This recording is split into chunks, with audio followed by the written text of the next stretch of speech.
I have a short, simple question. That I'm coming from a physical background and loving to see how other people relate in embodiment. And I was confused in the taka, which we've just started, with the incredible beauty of the gestures that to me say so much, where the choice was to add words, because I'm finding when the words come in, I flip to my cognitive and diminish the mystery. Okay. Okay. That's good. Question. That's good. Okay. That really is a good point. And one of the things that we want to do with the kata, in a sense, is give you sort of the whole range of things to connect it with. And then when you want to do it on your own, you can drop the words if you want. But what we're trying to do as well is, not that you're doing this, but there's a pervasive anti-intellectualism that says if I'm just feeling, I'm somehow closer to spirit. And that's a fundamental bit of a confusion, because there are three kinds of feeling. And let me just walk through that very quickly. If you rest in big mind and rest in the witnessing part of big mind, which is a mirror mind that is reflecting everything that's arising moment to moment. And so, in a sense, I'm going to describe it in experiential terms, even though actually big mind is not an experience. Experiences come, they stay a bit, they go. They come, they stay a bit, they go. Obviously, they come, they stay a bit, they torture you, they go. That's the first noble truth. So as long as you are following the stream of experiences, as if that's really real, then it is a stream of torture. And now, most people don't recognize torture, and so they just simply kind of numb themselves to it and so on. But the first noble truth is, get smart about experience. It's here to hurt you.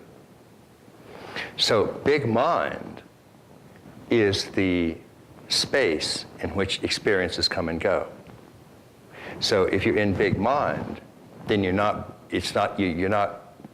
being caught by the Brillo pad of experience.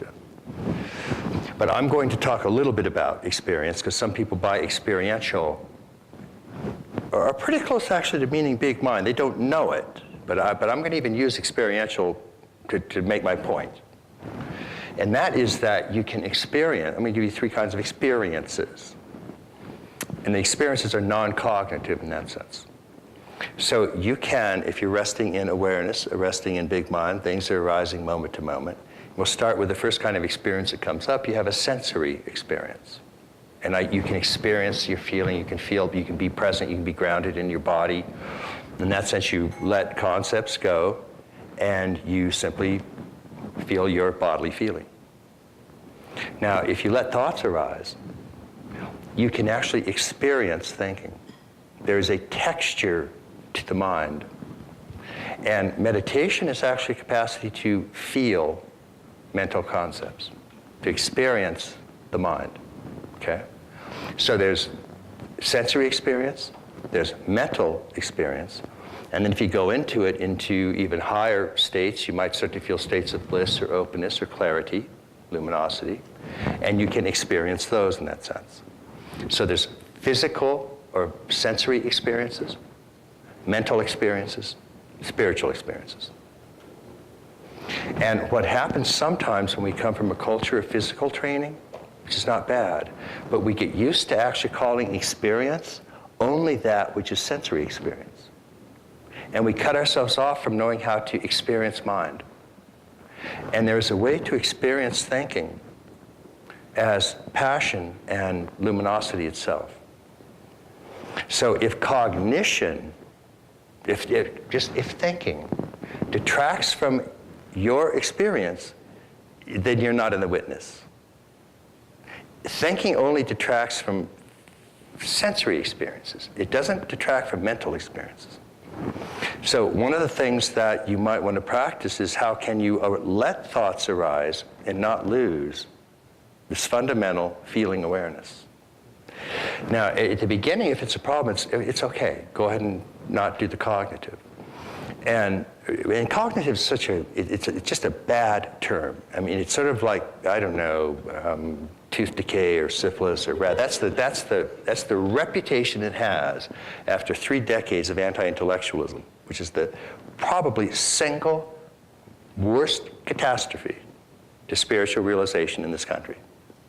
Because what people are doing, talking when they equate spiritual awareness with sensory awareness, is they cut off allowing their awareness to rise into experiencing mind and experiencing spirit. And there is a way to use the mind and circulate prana through it so that it's not a detraction at all.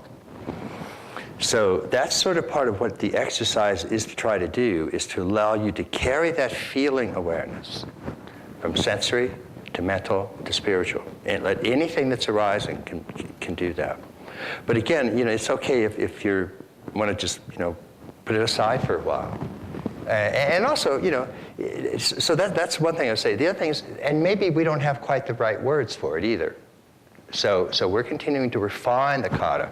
What we've done with the kata, though, is you can't really find this in any of the traditions. We've actually taken the very best elements from the traditions and added certain things and blended them into a series of body-mind exercises that allow you to get in touch with gross, subtle, and causal bodies, both on the way up and on the way down.